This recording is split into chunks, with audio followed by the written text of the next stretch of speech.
It can be so easy to get wrapped up in what other people think about us. I know that I do it. I do it on purpose. So today let me talk about how I use that to motivate me, and maybe we'll also talk a little bit about the fear that comes with it.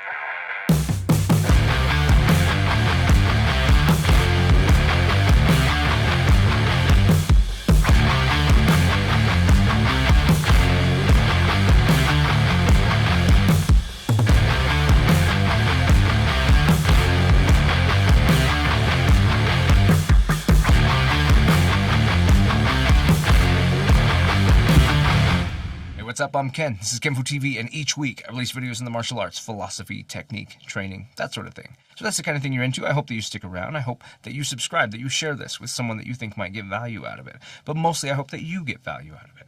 I release these videos, these Ken Learns Kenfu videos, every single Monday. And every Sunday I release them in an audio format for people who prefer that. Throughout the week, I release videos to members in the Dojo Sessions series. That's videos recorded right inside my dojo, things that I teach, drills that we do, technique and theory, all of that rolled up and released throughout the week in the different arts that I study. I want to say a special thanks to the people who have become members, who are getting access to all of this stuff, because they are the ones who are helping keep this channel going and keep this channel growing. If you want to support the channel, you can become a member. There's a link down below, but there's also links down below for merch if you just want to get a t-shirt or something like that and help support the channel that way. So what do I mean when I say that I spend time thinking about what others think of me, and why would I ever want to do that? We go through life hearing all the time that we shouldn't worry about what other people think. We should just do what we do, and we should focus on that. And I'm not going to disagree with that advice. I think that advice is valid. So why would I think about what other people think? What I do is I cater that thought pattern specifically to what I want people to think. What do I want people to think about me? This is separate from what people do think about me, but I spend time thinking about if I'm trying to do something very sharp and crisp and fast, then I want people to go, wow, look how fast he is, look how sharp that was. If I'm working on something of just like body leverage, I'm just trying to make myself able to be efficient in my body mechanics, then the thing that I'm thinking about is I want people to think, man, look how easy that was. That just was not a problem for you, so easy.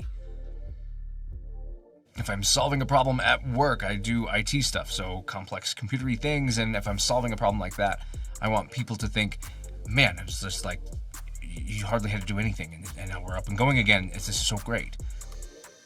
These kinds of thoughts, I use them to motivate how I make decisions, the things that I work on, and what I specifically am trying to achieve. Make no mistake, I am not expecting people to say these things. I don't spend time waiting to hear them or baiting it out of people or asking people for their opinion. I don't worry about their opinion. In my head, I play my own little game where I think of what I want someone to say. If I look at what I'm doing and I can describe it in a way that I would feel proud to have someone comment on, that's how I motivate myself. That is the way that this works. The truth is, more often than not, people won't say anything, and you will feel incredibly good about what you did, and no one will say a thing at all. It will go unnoticed, and the truth is, it probably didn't go unnoticed. It just might have gone unsaid. So I don't recommend spending time waiting for someone to say the things that you're coming up with in your head that you want them to say. Instead, I want to find value and reassurance that I did what I felt needed to be done, the way it needed to be done, to the level it needed to be done, in order to make it possible for someone to have that to say about what I did. This is not something that should be done in arrogance. It should not be something that you do in order to feel like you are better than somebody or that you are just so good. I mean, I want you to feel that. I do, but I don't want you to get so wrapped up in these thoughts. The power of these thoughts can be twofold. It can be a double-edged sword. So if you go so far as to constantly lift yourself up, but then you start to inflate your ego and start struggling if somebody doesn't feel that way about you, then it can be a really negative thing. You can start being really conflicted and feeling undervalued if you're not hearing things, or if people don't have that to say, or worse yet, they say something that makes you feel diminished from what you did. Don't let it become about ego. Instead, let it become more of like a narration of your life, something that you think of how would an author describe what I'm doing? And I want to make sure that the author would choose words that describe something really good. in a really great way. That somebody be like, oh, that sounds so awesome. That's what I want.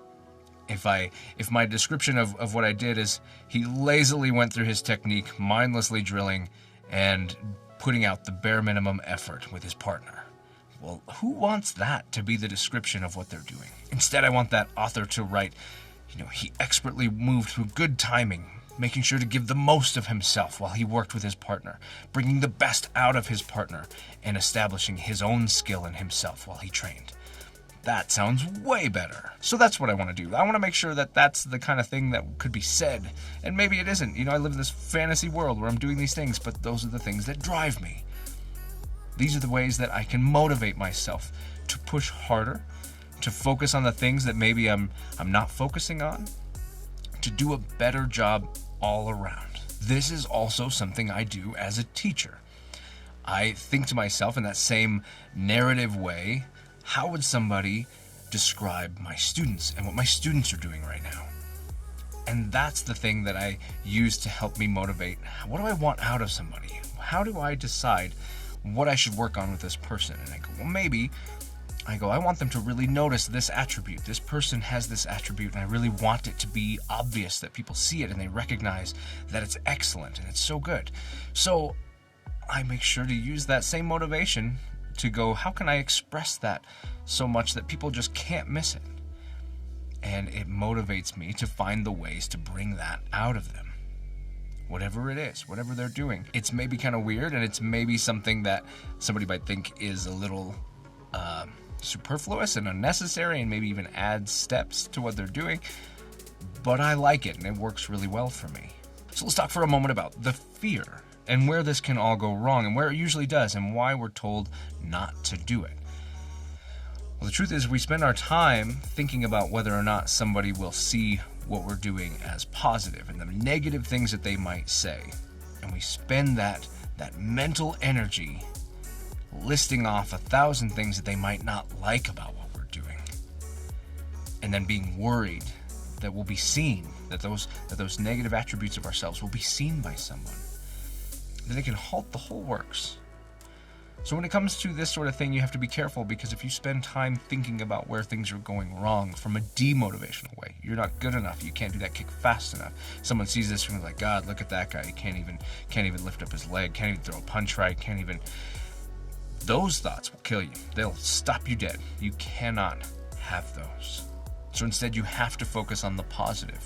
Shine the light on the things that you want people to see. Use the motivation of something that you might have a he can't even, and shine a little light on the idea of how to do it better. And then immediately make sure that the narrative is the improvement, and maybe even add the narrative of the improvement. Let's see, how could we word that? Something like, when he first started, he couldn't lift his leg without losing his balance, but as he continued to work, his balance got better, his body awareness got stronger, and his kicks became so much better. Over time, just through that simple session, his kicks just kept getting better and better every time. That's a better way to think of it. And it doesn't have to be full narrative. It could just be a sentence like, man, hey, he's doing really great. Gosh, from 5 minutes ago, those kicks are already looking amazing. This is great. It could be something as simple as that, but those are the kinds of things, that positive reinforcement that you want to have in your head narrating your life. It's not about recognizing your failures. It's about being able to amplify the positive features, and then to recognize where you could work to make other things positive. So not what you're not good at, but what things you could become better at. It's perspective. Anybody can go, well, those are the same thing. You just said the same thing. But it really isn't. It really makes a difference how you speak to yourself. Your inner monologue, the person in your head, you spend the most time with them. More than anybody else in your life, you spend time with that voice. If that voice is not on your side, then who would be? How could you ever expect somebody to tell you that you did a good job one time when that voice in your head told you 10,000 times that you didn't? How can you ever expect that one drop to be enough to combat that? Now, I will admit that when somebody says something like that, sometimes that one time is worth way more than one time. But if you immediately go from that right back into that voice that just keeps telling you how you're not going to do it, you can't do it, you're not good enough, look how terrible that was, this will break you down. It will be a never-ending battle to reach the surface. Not an ability to go past that, but just to barely survive. So be on your side. Make sure that the things that you tell yourself are motivated by you being better and you appreciating what you're capable of and you supporting the things that you're doing and knowing the value of them. And at the end of the day, make sure that no matter what is going on with that inner voice, that this idea that you're saying, what would people think? That at the end of the day, you don't actually care. It is important that you also have some separation because you might never get to hear that. I can tell you the number of times that I say these kinds of things to myself while I'm training, while I think about how fast I'm being, how hard that hit is, like, gosh, he hit so hard. These thoughts that allow me to feel good about what I'm doing, what I'm accomplishing, and to identify and exemplify those things. Pretty much never actually hear it from someone. And that's okay. Because that whole process was never about how to get someone else to support what I'm doing. It was about how to get me to support what I'm doing, to believe in what I'm doing. That's the thing. That's what I'm talking about. What ways do you use to help yourself through things, to motivate yourself, to encourage you to become better and to recognize and appreciate the things you are doing well? What do you do for that? Hit the comments. Let me know what methods you use. Do you use this one? Do you talk to yourself and think in a narrative way of other people, third party, describing positive things about you?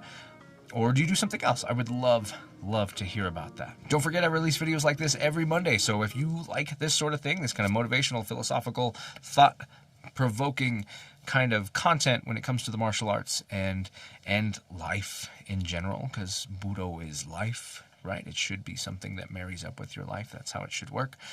If you like this kind of stuff, there's a whole backlog. I've been doing it for a few years now. There's a ton that you can go watch. Linked up on your screen and down in the video description is a playlist of more of these. If you want to check out the dojo sessions, that is also linked up on your screen right now, also in the video description. And if you want to see when the next video comes out, subscribe, hit that bell, and I will make sure you get notified when the next one comes out. I'm Ken.